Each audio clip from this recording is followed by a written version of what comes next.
امریکی صدر Donald Trump اور نیو یارک کے میئر زورحان ممدانی کی ملاقات، وائٹ ہاؤس میں مشترکہ پریس کانفرنس۔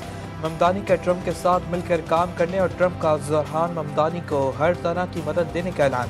ٹرمپ بولے وقت کے ساتھ چیزیں تبدیل ہوتی ہیں، امید ہے زورحان ممدانی کچھ رہنماؤں کو حیران کر دیں گے۔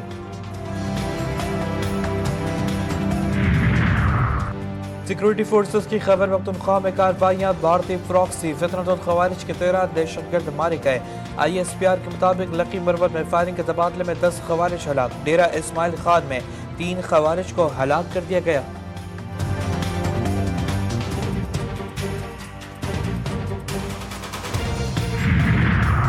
اور Pakistan rising stars Asia cup کے فائنل میں پہنچ گیا، سری لنکا 1 کو 5 رن سے شکست دے دی۔ فائنل میں پاکستان کا مقابلہ بنگلہ دیش سے اتوار کو ہوگا۔ سری لنکا اے ٹیم 9 وکٹوں پر 138 رن بنا سکی۔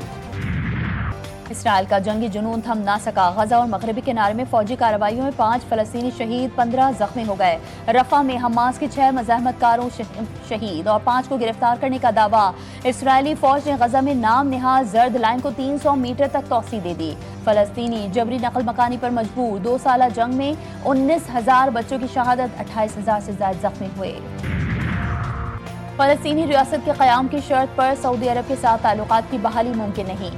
صہیونی وزیراعظم نیتن یاہو کی ہٹ دھرمی، کہا بالکل سیدھی بات ہے کہ فلسطینی ریاست کبھی قائم نہیں ہوگی، یہ ریاست اسرائیلی وجود کے لیے خطرہ ہوگی۔ نیتن یاہو نے کہا کہ جب تک باقی 3 یرغمالیوں کی باقیات نہیں ملیں گی، رفح کراسنگ نہیں کھولی جائے گی۔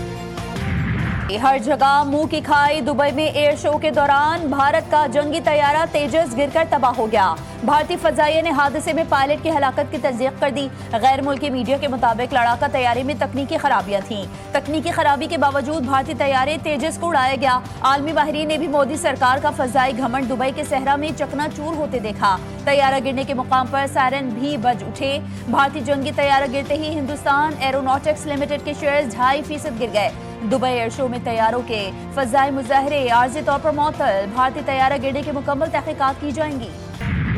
بھارت کا فضائی فخر، دبئی کے صحرا میں پاش پاش، بھارت کو پھر عالمی سطح پر شرمندگی کا سامنا، عالمی سطح پر بھارتی دفاعی صلاحیتوں کی قلعی کھل گئی۔ ماہرین کا کہنا ہے کہ ناقص تیاری اور تکنیکی ناکامی نے بھارت کی ساکھ مزید متاثر کر دی۔ ایئر شو میں حادثے کے بعد بھارتی ٹیکنالوجی پر سوالیہ نشان ہے۔ بھارتی طیارہ تیجس کے حادثے کی ممکنہ تکنیکی خرابیاں سامنے آ گئی۔ بلند جی فورس مینور میں طیارے کی ساختی کمزوری دکھائی دینے کا خدشہ ظاہر، ونگ اسپار میں دراڑ یا لیمینیشن اکھڑنے کو حادثے کی ممکنہ وجہ قرار دیا گیا۔ 2015 میں بھارتی فضائیہ میں شمولیت کے بعد تیجس کا دوسرا حادثہ ہے۔ 2021 میں تیجس طیارہ راجستھان میں تربیتی پرواز کے دوران گر کر تباہ ہوا تھا۔ سینتاس معاہدے کو یک طرفہ طور پر معطل کرنا خطے میں استحکام کے لیے حقیقی خطرہ ہے۔ نائب وزیر اعظم اور وزیر خارجہ ساگدار نے انڈو پیسیفک منسٹریل فورم سے خطاب میں کہا کہ پانی کو تعاون کا ذریعہ ہونا چاہیے، اسے سیاست کے لیے ہتھیار کے طور پر استعمال نہ کیا جائے۔ دہائیوں پرانے مسئلہ کشمیر کو حل کیے بغیر جنوبی ایشیا میں دیرپا امن حاصل نہیں کیا جا سکتا۔ سیکیورٹی فورسز کی خیبر پختونخوا میں کارروائیاں، بھارتی پراکسی فتنہ الخوارج کے 13 دہشت گرد مار گئے۔ ISPR کے مطابق لکی مروت میں فائرنگ کے تبادلے میں 10 خوارج ہلاک، ڈیرہ اسماعیل خان میں 3 خوارج کو ہلاک کیا گیا۔ خیبر پختونخوا میں آپریشن کے دوران دہشت گردوں سے امریکی اور نیٹو افواج کا استعمال شدہ اسلحہ برآمد۔ اسلحے میں امریکی فوج اور نیٹو کے زیر استعمال اعلیٰ کوالٹی کا دھماکہ خیز مواد اور تاریں بھی شامل۔ فیصل آباد میں المناک سانحہ، کیمیکل فیکٹری میں بوائلر پھٹنے سے 20 زندگیوں کا چراغ گل ہو گیا، 15 سے زائد زخمی ہو گئے۔ واقعہ ملک پور میں صبح سویرے پیش آیا۔ دھماکہ اتنا شدید تھا کہ آس پاس کی عمارتیں بھی لرز گئیں۔ دھماکے کے بعد فیکٹری میں آگ بھڑک اٹھی، پھر عمارت زمیں بوس ہو گئی۔ متاثرہ فیکٹری کے اطراف کے مکانات کی چھتیں بھی گر گئیں۔ مرنے والوں میں میاں بیوی اور 2 بچے بھی شامل ہیں۔ فیکٹری مالک قیصر چختہ گرفتار، مقدمہ درج۔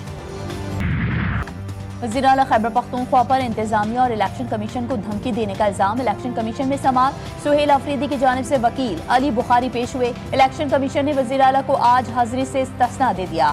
سہیل آفریدی امیدوار شہر ناز عمر ایوب کو نوٹس جاری، کیس کی سماعت 25 نومبر کو ہوگی۔ الیکشن کمیشن میں وزیر اعلیٰ کے پی کے نااہلی کی درخواست دائر، مسلم لیگ کے امیدوار نے الیکشن ایکٹ کے خلاف ورزی کا الزام عائد کر دیا۔ وزیر اعلیٰ سہیل آفریدی نے پشاور ہائی کورٹ میں درخواست دائر کر دی، موقف اپنایا کہ بغیر کسی وجہ اور جواز کے الیکشن کمیشن نے طلب کیا ہے۔ الیکشن کمیشن کا وزیر اعلیٰ کو طلب کرنا غیر قانونی ہے۔